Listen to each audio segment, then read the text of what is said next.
We've had 2 days at sea before our disembarkment day back in Southampton. But that's not the end of our vacation. Since Donna and Ed have never been to London, we've scheduled 2 days to see the sights.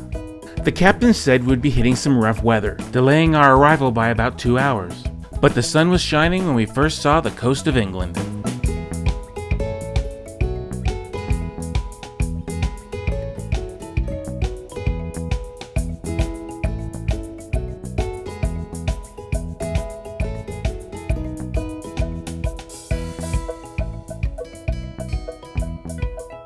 After having a hearty breakfast, we managed to finally get ashore. It seems like we're not the only ones to be a little late. Our driver had a fender bender on the way and wasn't hiding his frustrations.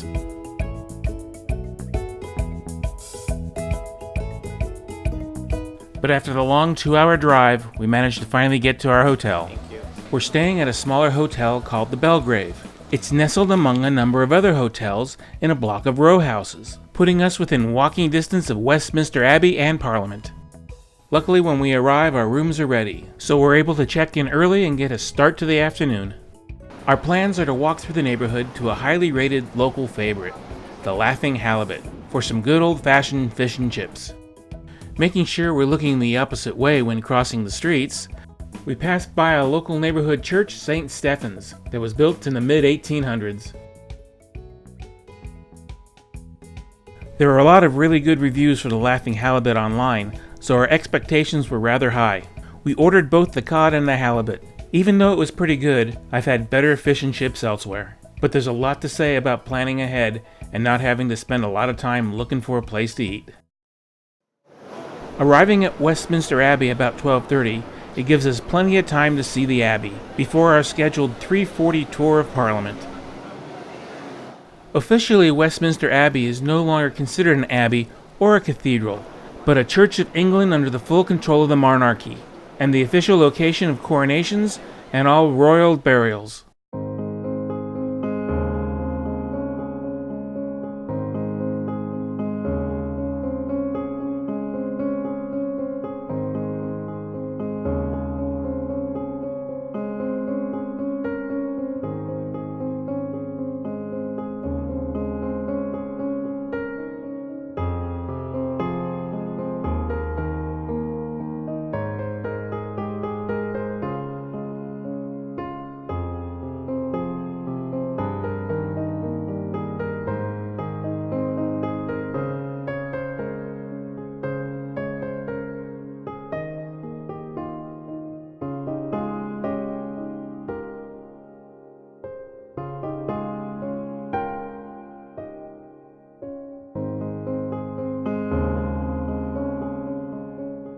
Not being able to take pictures in the church, we were able to take pictures in the cloister and the chapter house.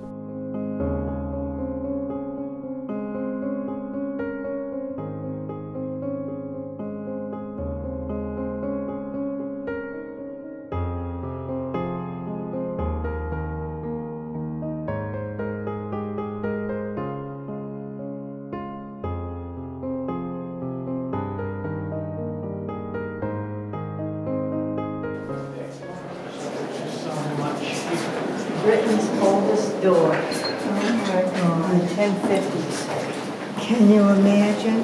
Look how it's settled.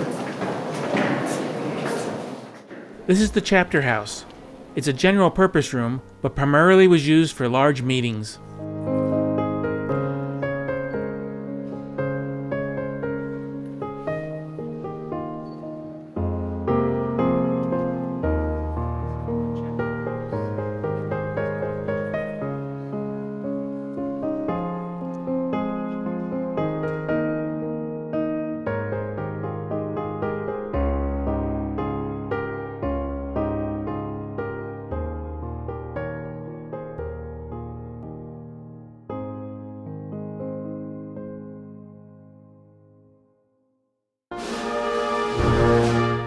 After leaving Westminster Abbey, our next stop is across the street at Parliament.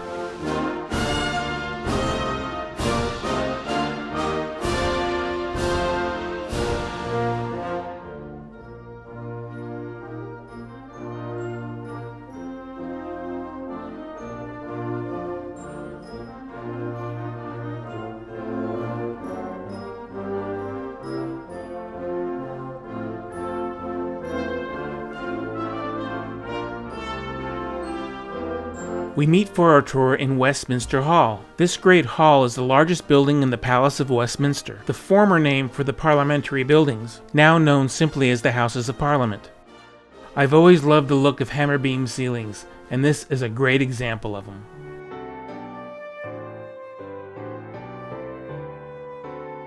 Photography isn't permitted in most of the rooms. The exception is here in Stephen's Hall.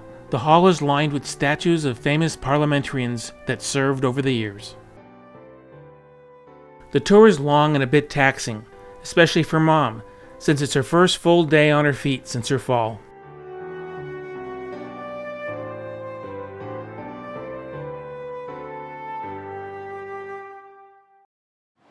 It's nice to get back outside into the fresh air and move along at our own pace. Our next stop is Trafalgar Square. As we make our way up Whitehall Street, we pass the many monuments that line the boulevard.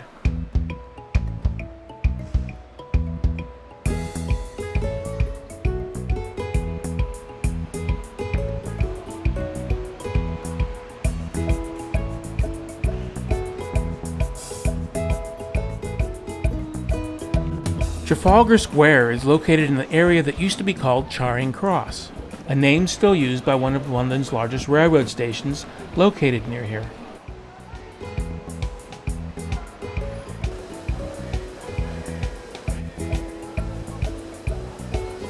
Standing in the square is Nelson's Column.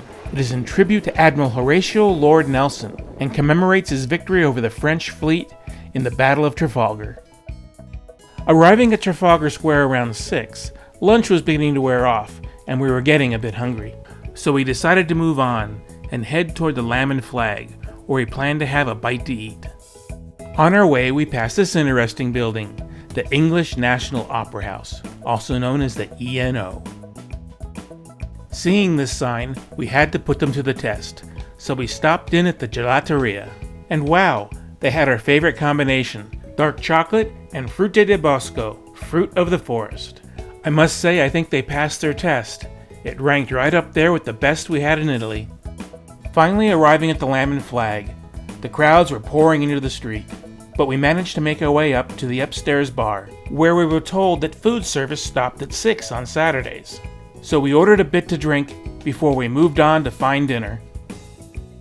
Leaving the bar, we passed someone giving out samples of something called Jamaican patties, and I think a little bit out of guilt, Mom decided to eat here. In retrospect, we could have done a lot better. Back at Trafalgar Square, we watch people climb on the large lion statues while we wait for our bus to take us back to the hotel. That afternoon, our cousins Lisa and Tom saw Donna's Facebook picture of us in front of Big Ben, and they just happened to be flying into London tomorrow, so we plan to surprise Mom and meet them tomorrow night.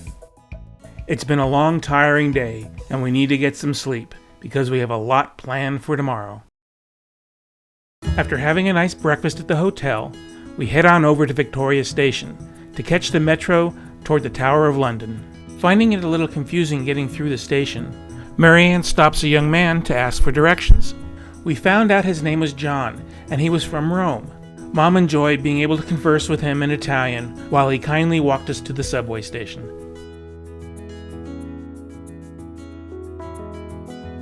Once on the tube, Mom started another conversation up with a couple more strangers. This time it was Rachel and Mona, a mother traveling with her daughter from Singapore. Just outside the Tower Hill tube stop is the former Port of London Authority building, with its towering statue of Neptune. And across the street is the Tower of London, where we plan on seeing the crown jewels.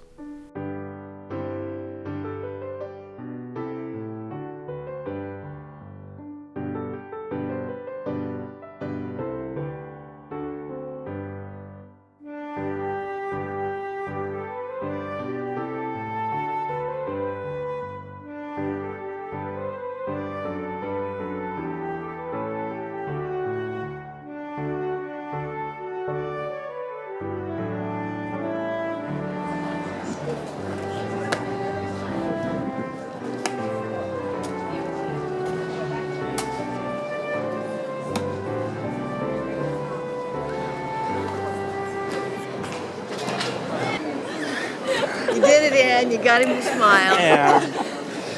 Did you get her picture? No. No? You smiled enough. I did get the gendarme, I don't know what you call it, the guard. She did a real smile because I said, aren't you the cutest little guy? And he couldn't help it but smile. That'll work. That'll always work. Yes. Now it's working for you too because you're a cute. I'm allowed to speak, so. You're a cute big guy. Bigger. Big. Yeah, aren't you? You're quite a specimen. I've been called worse. Thank you. You take care. Have a good day. The line for the crown jewels was long, but it moved along pretty well. As you were waiting, you could read historic tidbits about the crown jewels, such as after the execution of Charles I, Parliament ordered their destruction, and how new ones were made after the coronation of Charles II only 12 years later, or how a city policeman managed to save them from a fierce fire. But we managed to get in, and it was well worth the wait. While I was checking us in for our flight tomorrow, Mom started up a conversation with a man named Dave. He was from Weybridge, Surrey, a district outside of London. He was waiting here while the rest of his family finished up looking at the jewels. Mom must have been feeling pretty good. We counted up over 6 conversations with strangers just that day. Around the yard are wire sculptures of animals. They depict a time when exotic animals were frequently given to royalty as gifts, and were kept here at the Tower of London. During the 18th century, the Tower Menagerie, as they were called, were open to the public for an admission of 3 halfpence, or a cat or a dog to be fed to the lions.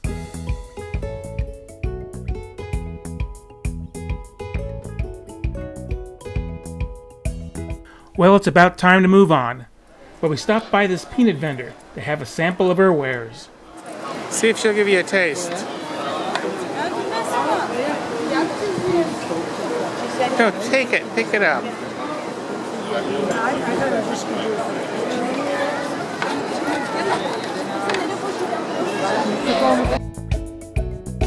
After leaving the Tower of London, we take some selfies in front of Tower Bridge, our next destination.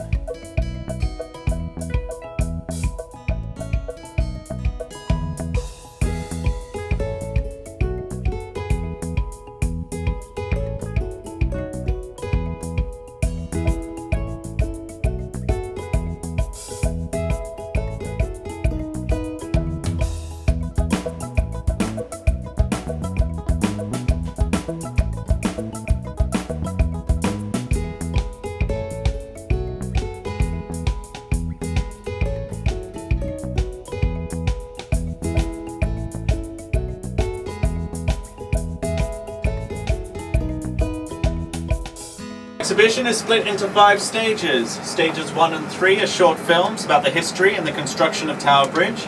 Stage 2 is the pedestrian walkways. There are 2 walkways, east and west. Both have very different views of the City of London, both have glass floors, and both have the photographic exhibition Bridges of the World. When you're finished up there, make your way down the stairs to stage 4, where we have vending machines, restrooms, and another lift back down to street level. From there, you'll follow the blue line on the pavement to the other side of the river. Underneath the bridge is stage 5, the engine rooms and gift shop.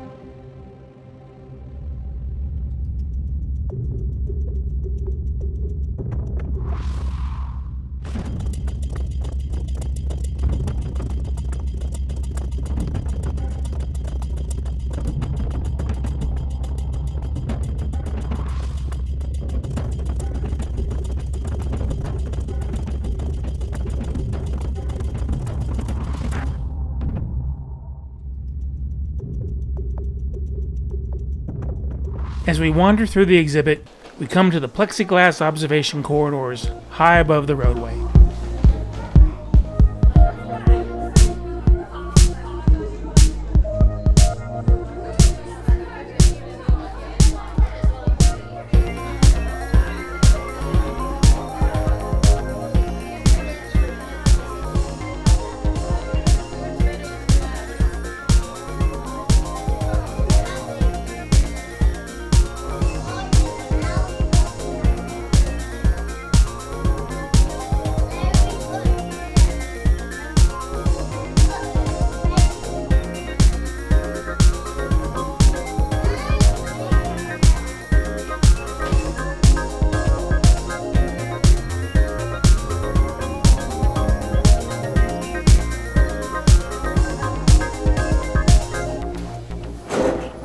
any stairs, the elevator is better than any stairs. Anytime.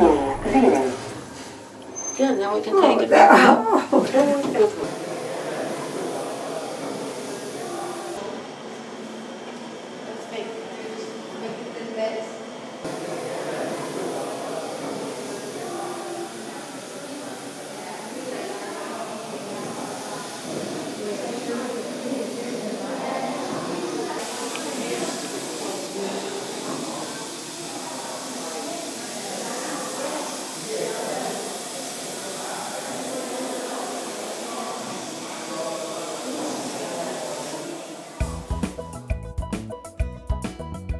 After visiting the engine room, we joined these lovely ladies skinny dipping in a fountain.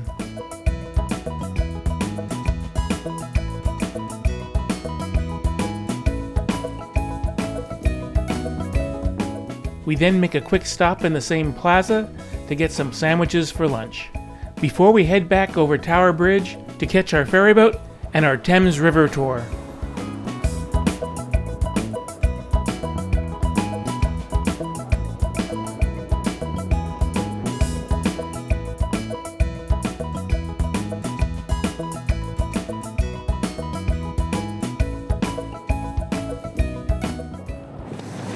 The first point of interest on our journey up the river, just to our left, one of the tallest buildings in Western Europe.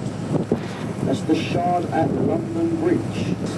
The Shard stands over 1,000 feet tall.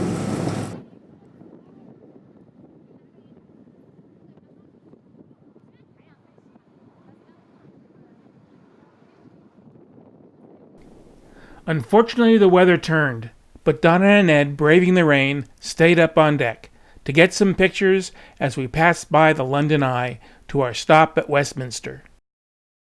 Cold and wet, we made it back to the hotel, then out for some pizza and salad, before we got a message from Lisa and Tom that they had arrived, and that joined them for drinks and dessert. So we hailed a cab and all poured in, telling Mom we had a special audience with the Queen.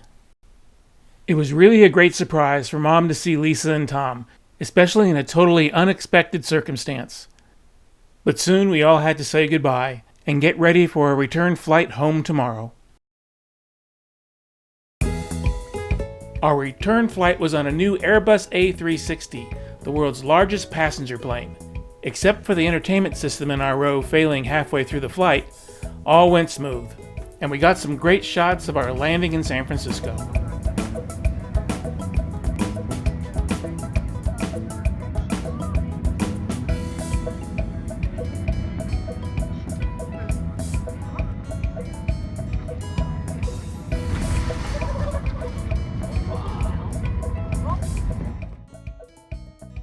Thank you, Mom, from all of us, for treating us to this wonderful adventure.